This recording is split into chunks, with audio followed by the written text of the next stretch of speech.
শুভ সকাল সবাইকে। কি অবস্থা সবার? আমার অবস্থা শোচনীয় বলা যায়। কারণ আমাকে ঘুম থেকে উঠতে হবে, কিন্তু ঘুম আমাকে আর উঠতে দিচ্ছে না। চোখটা বারবার বন্ধ হয়ে আসছে। যাই হোক, উঠতে না দিলে তো হবে না, আমাকে উঠতেই হবে। এখন বাজে ঘড়িতে 7:30। আমি নিজেকে যুদ্ধ করে তোলার চেষ্টা করেছি, তুলে জানালা অবধি নিয়ে এসেছি। মনে হচ্ছে সারা রাত বৃষ্টি হয়েছে, তবে আমি তো কনফার্ম না, কারণ আমি রাতে উঠিনি, সেজন্য জানি না। এখন দেখে মনে হচ্ছে সারা রাত বৃষ্টি হয়েছে। আর ওদিকে একটা কুকুরের বাচ্চা ভিজে রয়েছে, ওকে দেখে আমার কেমন লাগছে। তো যাই হোক, এখনও পর্যন্ত আমার ঘুমের রেশই কাটছে না, কারণ বাস্তবে ফিরে আসতে আমার একটু সময় লাগে ঘুমের জগৎ থেকে আর কি। ঘুম তো ভেঙেছে, কিন্তু আমি ভাঙিনি। আমার এখনও সেই ঘুমের ঘোর রয়েছে, কিন্তু চিন্তাও রয়েছে যে আমাকে 10টার মধ্যে রান্নাটা কমপ্লিট করতে হবে, কারণ 10টার মধ্যেই আমার বর চলে আসবে, ওকে খাবারটা দিতে হবে, তারপরে ও ডিউটি যাবে। আর বাবুর স্কুল আছে, তো বুঝতেই পারছো সপ্তাহের প্রথম দিন আজকে, তো একটু চলবেই। আবার শনি রবিবার একটু রিল্যাক্সেশন থাকে। আর এখন দেখছি বৃষ্টিটাও কমেছে, বাইরে বেশ হাওয়া দিচ্ছে, বেশ ভালোও লাগছে আমার। তাই ব্রাশ ট্রাশ করে ফ্রেশ হয়ে নিয়েছি, এবার রান্না করব। দেখো, রান্না আমি এখানে ডিম সেদ্ধ বসিয়েছি, ডিমের ঝোল রান্না করব। আর কালকের মাংসও রয়ে গেছে, সেগুলোকেও খেয়ে শেষ করে দিতে হবে, কারণ কাল মঙ্গলবার, আবার নিরামিষ।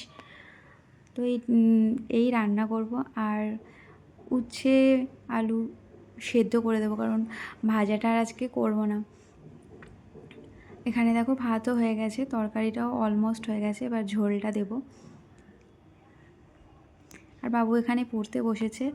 স্কুল থেকে মেসেজ এলো যে আজকে ডে সেকশনটা ছুটি থাকবে কোনো অফিসিয়াল কারণের জন্য, তো আজকে স্কুল যাবে না বলে বেশ আনন্দ পেয়েছে। আর আমি এখানে একটু চা করে নিচ্ছি, কেন এখনও আমার হাজব্যান্ড আসেনি। আমি ভাবছি যে সেই ফাঁকে আমি চাটা খেয়ে নিয়ে তারপর ওর খাবারটা গুছিয়ে দেবো। তো তরকারিটা ঢেলে নিলাম, আগে নিজে চাটা খাবো, তারপর ওর খাবারটা গোছাবো, কারণ এখনও আমার হাতে 15 মিনিট সময় আছে। তো সেই 15 মিনিট সময়তে একটু চাটা খেয়ে নিই, না হলে আমার আর ভালো লাগছে না, ঘুমটা যেন কাটছেই না। আর চাটা খেলে যদি একটু ঘুমের রেশটা কাটে। দেখো চাটা হয়ে গেছে, তো চা খেতে বসেছি, কিন্তু আমার আজকে চাটা না খুব একটা ভালো লাগে না, মানে চাটা আমার মনের মতো হয়নি।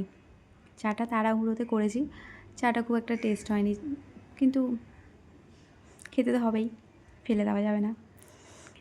তো চাটা খেয়ে নিচ্ছি, আর বাবু দিক দিয়ে আওয়াজ দিল যে ওর পাপা চলে এসছে, তো তাড়াহুড়ো করে আরও চাটা খাচ্ছি। এদিকে ওর বাপ বেটা মিলে দুজনে দুষ্টুমি করছে। একসাথে ঘরে থাকলে না ওরা অনেক দুষ্টুমি করে দুজনে, আর সেটাই ওরা করে চলছে। আমি এদিকে নিজের মতো চা খাচ্ছি। আর বাইরে কন্টিনিউয়াসলি বৃষ্টি হয়েই চলেছে। আবার বৃষ্টি নেমেছে, দেখো এই যে বৃষ্টি হয়েই চলেছে। এখন এটাই তো স্বাভাবিক। আর এই যে দেখো ওর কাণ্ড, দেখো ওর পাপা একটা কাঁঠাল এনেছে, ও তো জানে না এর মধ্যে কষ্টস থাকে, পুরো এইরকম মাখামাখি করেছে। ও নাকি মাসাল বানাচ্ছে দেখো। তারপর ওর পাপা পেছন থেকে যখন বকা দিয়েছে যে ইস, তারপরও বুঝতে পেরেছে যে ওদের কষ থাকে, এই কষ মেখে বসে আছে। তো হাজব্যান্ডও কাজে চলে গেছে, এবার আমাকে আমার মতো বাকি কাজগুলো করতে হবে। হ্যাভ আ নাইস ডে সবাইকে।